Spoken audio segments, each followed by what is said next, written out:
Hi, it's Steve. Today we'd like to show you how to change the water level control on your washer. It's a really easy repair. Let me show you how we do it. Now before we begin this repair, we will need to make sure that we pull the washer far enough forward that we can tilt the control panel back. So you'll first of all want to disconnect the power. Either unplug the washer or locate the electrical panel, turn off the appropriate breaker or remove the appropriate fuse. Once we've done that, we'll pull the washer forward and start the repair. Now depending on the model of washer that you're repairing, to tilt that console back, you may either have a screw through the front, through the rear, a removable end cap piece. If you don't have visible screws or an end cap that comes off, try taking a thin putty knife and sliding it in under the front and see if you meet the resistance of a spring type clip. On this particular model, there are screws that secure that console to the cabinet, so we'll need to access those from the rear.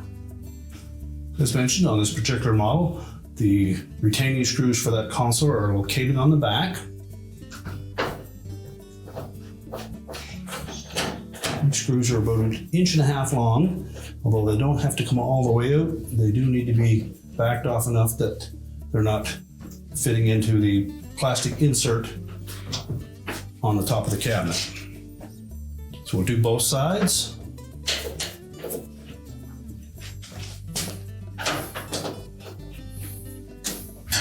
Once they're loosened enough, we should be able to push both of those end caps forward.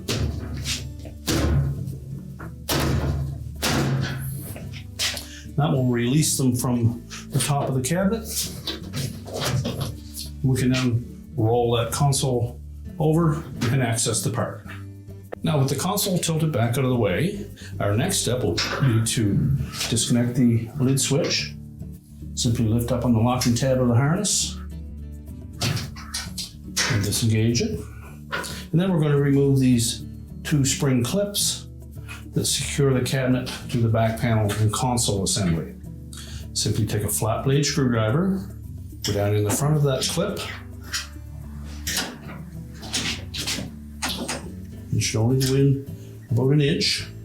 You catch a hook on that clip, pry backward. When releasing that clip, we're basically sliding our screwdriver in and then prying it away. Do the same for the opposite side.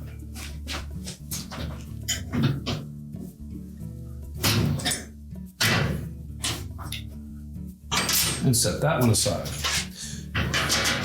Now at this point, the back panel is mostly free, although the water inlet assembly will tend to hold it slightly in place. So we either have the option of just tilting that cabinet slightly forward by lifting up the back and tilting it, or you can lift it up and remove it completely. It's not necessary to remove the cabinet for this repair. So just tilt that cabinet forward, allow the back panel to slide back, and that should give us full access to the component. So our next step will be to disconnect the air dome tube to that water level control where it attaches to the side of the tub. Simply reach in from the side and you can access that. Just pull it off the dome on the side of that tub. Pull it up through the retainer. We'll just pull it out of there. Feeds up through this bracket.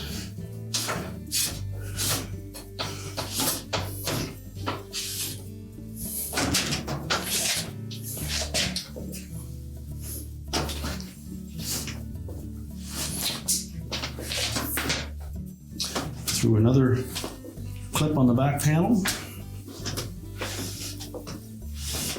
Now if you're having difficulty pulling that tube through that little clip, you can actually remove that clip from the back panel. We'll just tilt that console forward, and with a pair of pliers, we'll just squeeze those 2 tabs together and we can remove it. Simply spread it apart a bit and pull the tubing right out of it.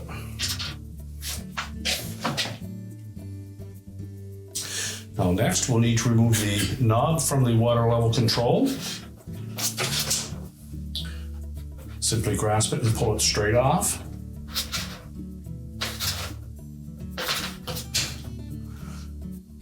Just inspect the shaft to make sure that the little metal insert in the knob stayed in the knob. We'll set that aside. Now there is a small plastic tab that locks that water level control to the console. We're just going to take a flat blade screwdriver and lift up gently on that, just enough that the tab clears. Then we'll rotate the control and lift it out. You can then disconnect the wire harness, lift up on the locking tab, pull that off, and we'll take the old control and discard it. Now the new water level control comes with a replacement air dome tube, and we suggest that you replace that at the same time. Depending on the model, you may need to trim some off of that. So we're going to measure it out to be the same length as the original.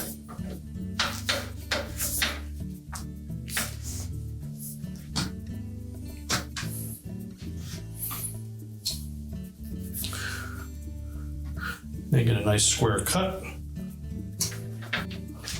We'll insert one end of that onto the new water level control. Make sure it's pressed all the way on.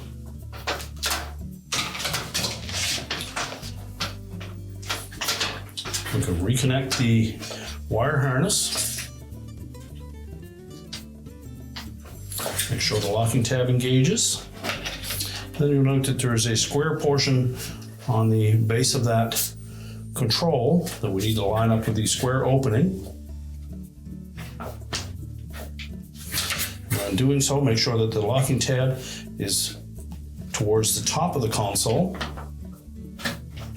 Press it firmly into place, and while applying some pressure, rotate it clockwise until that locking tab drops into place. We'll then roll the console forward and install the knob.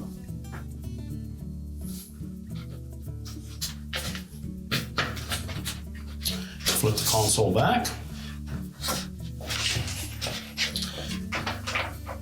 Now we need to reroute the air dome tube.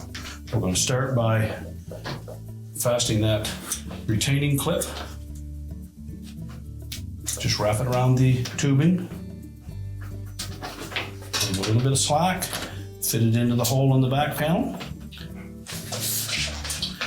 We're going to tuck the loose end down through this bracket.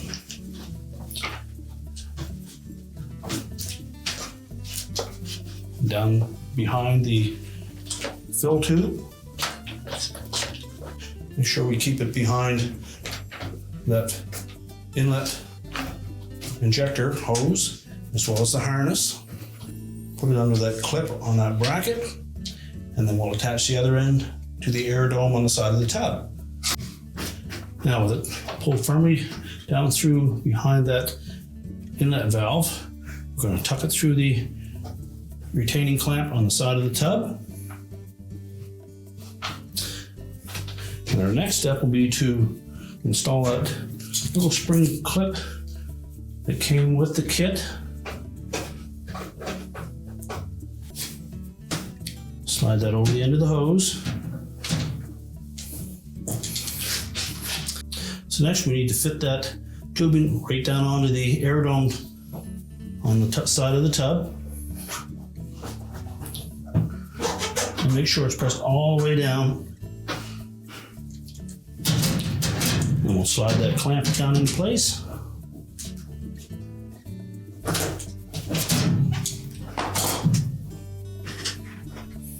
And just make sure that that hose is still threaded through that little clip. The clamp is properly positioned. And now we're ready to lower the cabinet back down.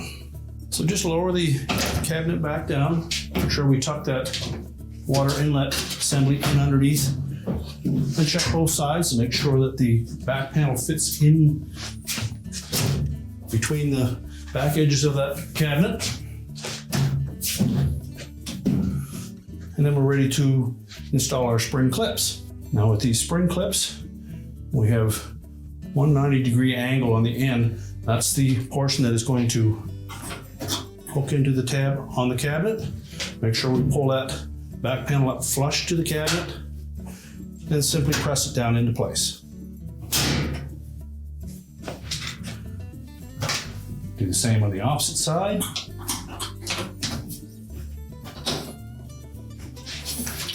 Check to make sure nothing is pinched and snap it into place. We can then reconnect our lid switch harness. So next we're going to tilt that console forward, and we want to make sure that these hooks on the end caps fit into the rectangular holes on the top. And there's a little guide hole on the front here as well. Make sure that lines up with this tab. And then once we have those lined up and sitting flush, we'll just push it back slightly.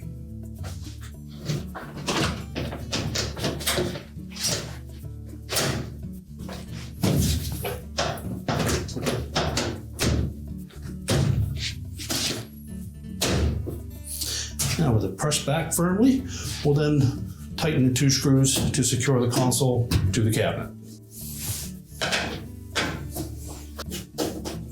If the console is in the right position, the screw will go right down into that nylon insert. Do the same for the opposite side.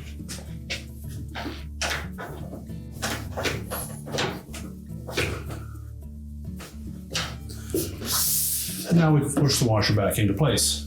Now that we have the console back in place, we're ready to push the washer back into position, reconnect the power, and your repair is complete.